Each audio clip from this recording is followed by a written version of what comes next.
Hello नमस्कार विद्यार्थी मित्रांनो, तुमच्या सगळ्यांचं स्वागत आहे आमच्या एसओसी क्लासेस टेक मध्ये। विद्यार्थी मित्रांनो, इथं आपण ना सायन्सचे काही वर्ड बघणार आहे, ते पण एकदम सोप्या भाषेमध्ये। एकदा जर तुम्ही बघितले तर तुम्ही पुन्हा कधीही विसरणार नाही, कारण त्यासोबत मी तुम्हाला डायग्राम सुद्धा दाखवणार आहे। त्याच्यामुळे हा व्हिडिओ तुमच्यासाठी खूप महत्त्वाचा आहे। जे विद्यार्थी 5वी मध्ये आहेत, 6वी मध्ये आहेत, 7वी मध्ये आहेत, इव्हन 8वी मध्ये आहेत, त्यांना सुद्धा हा व्हिडिओ खूप महत्त्वाचा असणार आहे। चला तर सुरुवात करूया आजच्या आपल्या व्हिडिओला। पण त्या अगोदर विद्यार्थी मित्रांनो, तुम्ही जर आमच्या चॅनलला सबस्क्राइब केले नसेल, एकदा सबस्क्राइब करा, या व्हिडिओला लाईक आणि शेअर करायला विसरू नका। तुम्हाला कशी व्हिडिओ पाहिजेत आणि अजून काय पाहिजे ते सुद्धा मला व्हिडिओच्या कमेंट बॉक्स मध्ये सांगायला विसरू नका। चला तर सुरुवात करूया विद्यार्थी मित्रांनो आजच्या आपल्या या व्हिडिओला। विद्यार्थी मित्रांनो, पहिला आपला वर्ड आहे तो म्हणजे अब्डोमेन। अब्डोमेन तुम्ही बऱ्याच वेळा ऐकलं असेल। अब्डोमेन म्हणजे काय विद्यार्थी मित्रांनो, बघा, इन वर्टेब्रेट्स, आता आपण जो आहेत ना, आपण वर्टेब्रेट्स आहोत, ओके।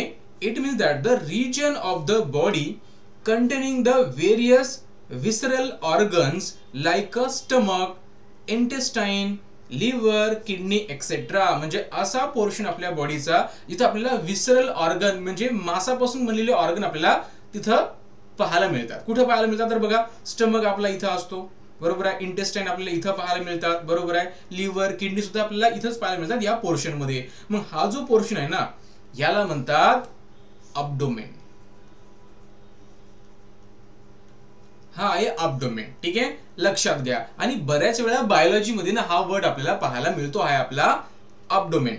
त्यानंतर बरेचसे वर्ड आहेत ते पण आपण बघणार आहे। सोप्या वर्डची डायग्राम आपण बघणार नाही, जे अवघड आहेत वर्ड त्यांची मी तुम्हाला डायग्राम नक्की दाखवणार, जेणेकरून तुम्हाला रिलेट करून ते शब्द तुमच्या लक्षात राहतील, ओके। चला, नंतर आहे अबायोलॉजी। बायोलॉजी म्हणजे काय, जिथे आपण डील करतो काय सोबत, लिव्हिंग ऑर्गॅनिझम सोबत। अबायोलॉजी म्हणजे काय, आपण इथं डील करतो विथ नॉन लिव्हिंग थिंग, जे नॉन लिव्हिंग थिंग्स आहेत, ठीक आहे। Water, air etcetera, pond, okay, river, then soil, तर हे सर्व आहे ना, हे अबायोलॉजी आपण याला म्हणतो, ओके।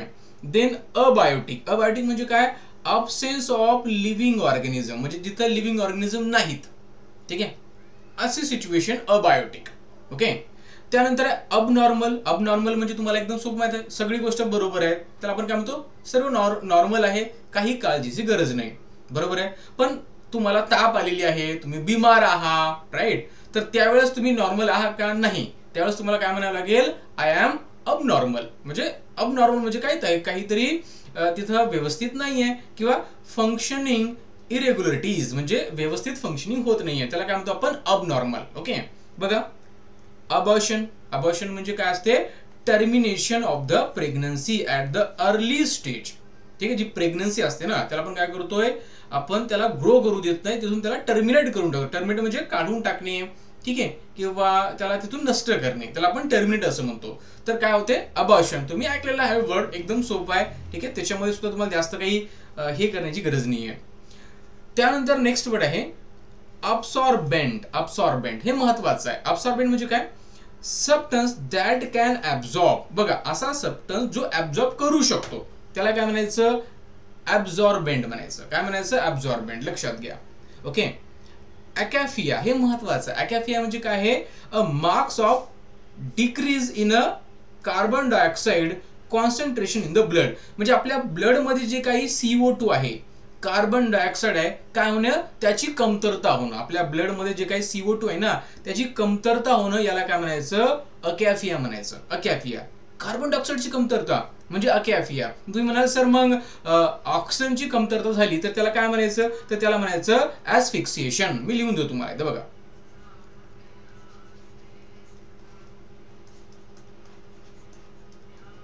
ओके। ऍस्फिक्सिएशन, ऍस्फिक्सिएशन खूप अवघड वर्ड आहे, मला पण अवघड जातोय, ठीक आहे। तर हा आहे डिफिशियन्सी ऑफ, काय डिफिशियन्सी, ऑक्सिजन। चला, नेक्स्ट अडॅप्टेशन। अडॅप्टेशन म्हणजे काय, अडॅप्टेशन म्हणजे काय, मराठी भाषेमध्ये आपण अनुकूलन म्हणतो। म्हणजे बघा, ऑर्गॅनिझम काय करतात माहिती आहे का, नेहमी अडॅप्टेशन करतात। म्हणजे आपण एका जागेवरून दुसऱ्या ठिकाणी गेलो की आपण काय करतो, स्वतःला चेंज करतो त्या एन्व्हायरमेंट नुसार, बरोबर आहे। त्याला काय म्हणायचं, अडॅप्टेशन म्हणायचं। बघा, fitness of an organism, okay, fitness of an organism to its environment, म्हणजे एन्व्हायरमेंटला ते काय करतात, स्वतःला फिट करून घेतात, ठीक आहे, म्हणजे स्वतःला ते चेंज करून घेतात अकॉर्डिंग टू द इन्व्हायरमेंट. याला काय म्हणायचं, अडॅप्टेशन म्हणायचं.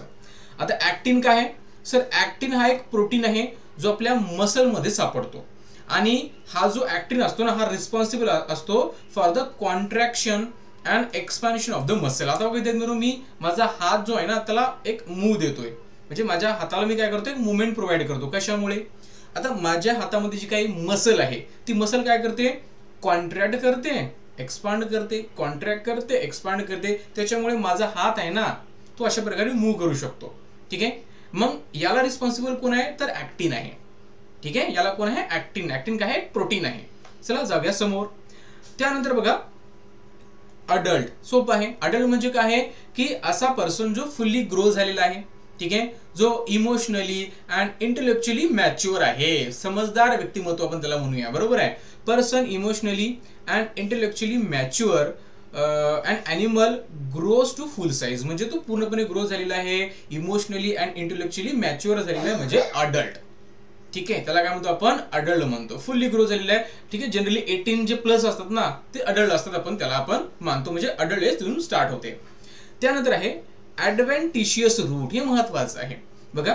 Route that can grow from any part of the plant body other than the radical. Radical म्हणजे काय बघा, हा प्लांट आहे आणि हा जो भाग दिसतो तुम्हाला, हा इथून खाली, हा आहे रॅडिकल, हा आहे आपला रॅडिकल.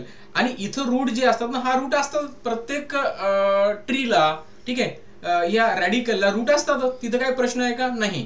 पण ह्या रेडिकल सोडून जे रूट येतात, ठीक आहे, फॉर एक्झाम्पल इथं इथं इथं जे रूट येतात त्याला म्हणायचं ॲडव्हेंटिशियस रूट. फॉर एक्झाम्पल बघा, इथं तुम्हाला ट्री दिसतोय. ठीक आहे, इथं रूट आहे, इथं रूट आहे, इथं रूट आहे, याला काय म्हणायचं, ॲडव्हेंटिशियस रूट. ठीक आहे, डायग्राम सोबत तुम्हाला दाखवतोय जेणेकरून तुमच्या लक्षात या गोष्टी इथं राहिल्या पाहिजे. त्यानंतर आहे अफॉरेस्टेशन. अफॉरेस्टेशन म्हणजे काय आहे, टर्निंग इनटू फॉरेस्ट. म्हणजे एखादी जमीन आहे, तिथं कुठलाच झाडं वगैरे नाहीये, आपण काय करतो, त्या जमीनला फॉरेस्ट मध्ये कन्वर्ट करतो. म्हणजे आपण तिथं काय करतो, नंबर ऑफ प्लांट्स काय करतो, तिथं आपण ग्रो करतो. ठीक आहे, त्याला म्हणायचं अफॉरेस्टेशन. लक्षात घ्या बघा, अफॉरेस्टेशन. त्यानंतर आहे बघा, त्यानंतर बघा विद्यार्थी मित्रांनो, अल्व्हिओली. ठीक आहे, अल्व्हिओली. आता हे काय विद्यार्थी मित्रांनो माहिती आहे तुम्हाला, आपलं जे लंग्स असतात ना, लंग्स मध्ये काय असतात, छोटे छोटे सॅक असतात, एअर सॅक म्हणतात. बघा हे आपलं लंग्स आहे, लंग्स मध्ये छोटे छोटे एअर सॅक असतात. ठीक आहे, हे बघा, हे एअर सॅक काय करतात, कार्बन डायऑक्साईड आणि ऑक्सिजन या एकमेकांना एक्सचेंज करतात फ्रॉम द ब्लड. ओके, हे एअर सॅक. ठीक आहे, आणि या एअर सॅक मध्ये जर फॉर एक्झाम्पल या एअर सॅक मध्ये समजा वॉटर किंवा कुठला फ्लुइड जर जमा झाला तर त्यावेळेस आपल्याला न्यूमोनिया होतो. बरोबर आहे. मग हे जे एअर सॅक असतात ना, ठीक आहे, हे असतात, त्याला आपण म्हणतो alveoli. Okay, and air vesicle of the lung. म्हणजे जे लंग्स असतात त्यांचे छोटे छोटे हे ब्रँचेस आहेत, ब्रँचेस बघा छोटे छोटे काय आहेत, व्हेसिकल्स आहेत, त्याला आपण एअर सॅक सुद्धा म्हणतो, ते असतात. ठीक आहे, लक्षात घ्या. सर बघा विद्यार्थ्यांनो, खूप प्रश्न आपण बघितलेले आहेत.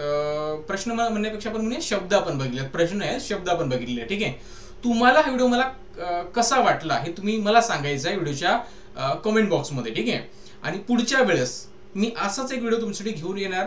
प्रत्येक वर्डसाठी एक डायग्राम असणार जेणेकरून तुम्हाला समजायला ना सगळ्या गोष्टी सोप्या जाणार. चला विद्यार्थ्यांनो, गुड बाय.